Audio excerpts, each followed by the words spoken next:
허리를 매트에 붙여요 떼요 라고 해버리면 킹카다시안은 그럼 어떡해요? 킹카다시안 엄청. 안녕하세요, 고태연입니다. 오늘은 임프린팅에 대해서 이야기를 해보려고 해요.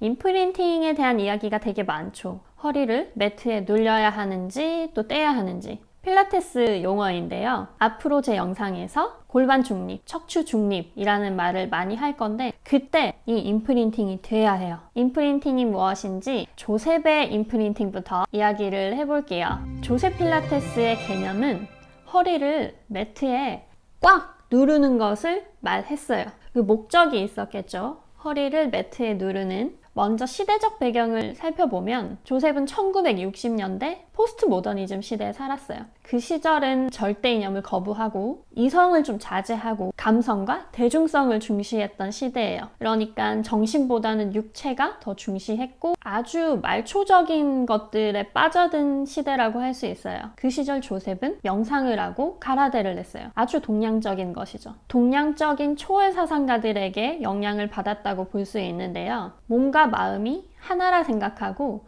자연으로 돌아가야 한다고 이야기했어요. 정신적인 것을 채워야 한다고 생각했던 거죠. 그래서 자연으로 돌아가자라고 이야기를 했어요. 자연?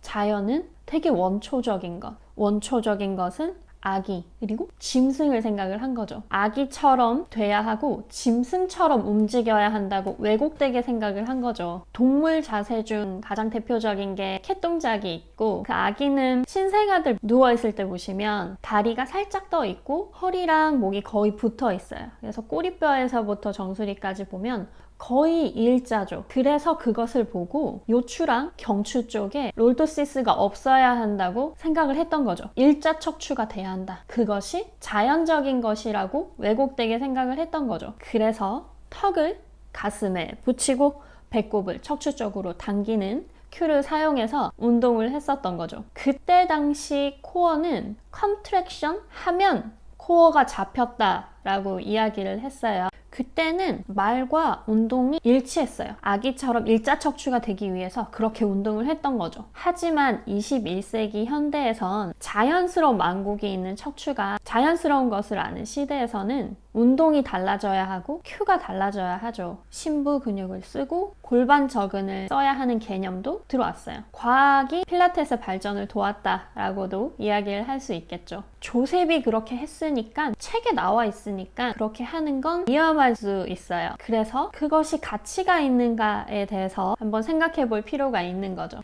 하지만 조셉이 코어라고 하는 그 몸통, 그 목표는 자연적인 몸통이 목표였죠. 왜곡되게 생각하긴 했지만 그럼 그 목적성에 맞게 개념을 보완해 나가는 것이 중요하다고 생각해요. 그럼 여기까지 조셉의 임프린팅에 대해서 알아봤어요. 쉽죠?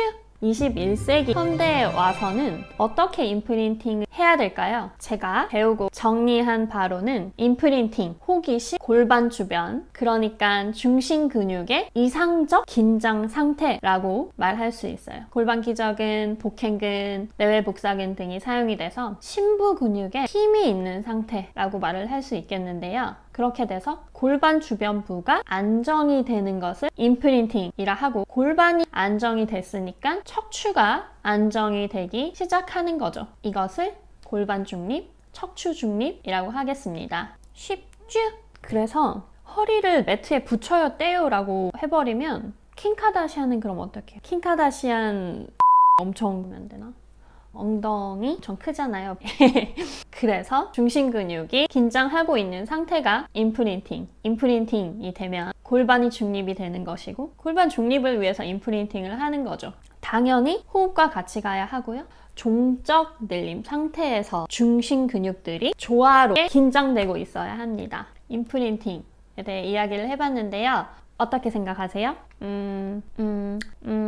필라테스 용어이기 때문에 알고는 계셔야 돼요. 그래서 골반 중립, 척추 중립을 위해서 사용을 하는구나. 골반 주변 그리고 중심 근육부에 긴장이 돼 있는 상태. 쉽죠? 저랑 동작을 하면서 임프린팅을 해볼게요. 일단은